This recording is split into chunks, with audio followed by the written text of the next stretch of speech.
ধর্ষণ রোধে আইনের যথাযথ প্রয়োগের পাশাপাশি সচেতনতা বাড়ানোর আহ্বান জানিয়েছেন প্রধানমন্ত্রী শেখ হাসিনা।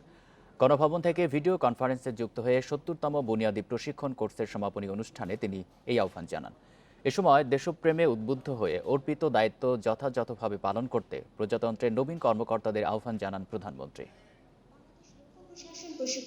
বাংলাদেশ লোক প্রশাসন প্রশিক্ষণ কেন্দ্রে প্রশাসনের তরুণ কর্মকর্তাদের মিলন মেলা। ৬ মাসের প্রশিক্ষণ শেষে দক্ষতা স্বীকৃতি সনদপত্র নেয়ার পালা। গণভবন থেকে ভার্চুয়ালি যুক্ত হন প্রধানমন্ত্রী শেখ হাসিনা। ৭০তম বুনিয়াদী প্রশিক্ষণ কোর্স সম্পন্ন করা মেধাবী কর্মকর্তাদের তুলে দেয়া হয় সনদপত্র। করোনা পরিস্থিতিতেও অনলাইনে ক্লাস ও পরীক্ষা নিয়ে বুনিয়াদী কোর্স সফলভাবে সম্পন্ন করায় প্রশিক্ষণার্থী ও প্রশিক্ষকদের ধন্যবাদ জানান সরকার প্রধান। এ সময় প্রজাতন্ত্রের কর্মচারী হিসেবেই জনগণের সেবা করার নির্দেশ দেন প্রধানমন্ত্রী। তিনি বলেছিলেন, কোড আপনি চাকরি করেন, আপনার মাইনে দেয় ওই গরিব কৃষক, আপনার মাইনা দেয় ওই গরিব শ্রমিক, আপনার সংসার চলে ওই টাকায়, আমি গাড়ি চড়ি ওই টাকায়।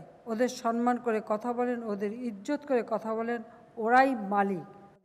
৭৫ পরবর্তী ইনডেমনিটি অধ্যাদেশ জারি ও মুক্তিযুদ্ধের বিরোধিতাকারীদের রাজনীতিতে পুনর্বাসনে বিএনপির ভূমিকায় আক্ষেপ করে শেখ হাসিনা সতর্ক করেন, বিচারহীনতা সংস্কৃতি যেন পুনরাবৃত্তি না ঘটে।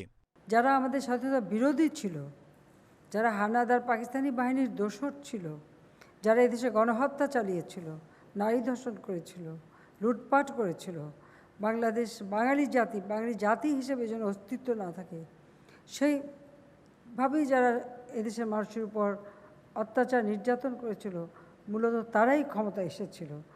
এ সময় ধর্ষণকে সামাজিক ব্যাধি হিসেবে উল্লেখ করেন প্রধানমন্ত্রী। ধর্ষণ বিষয়ক সংবাদ প্রচারে গণমাধ্যমকেও সতর্ক থাকার আহ্বান জানান তিনি।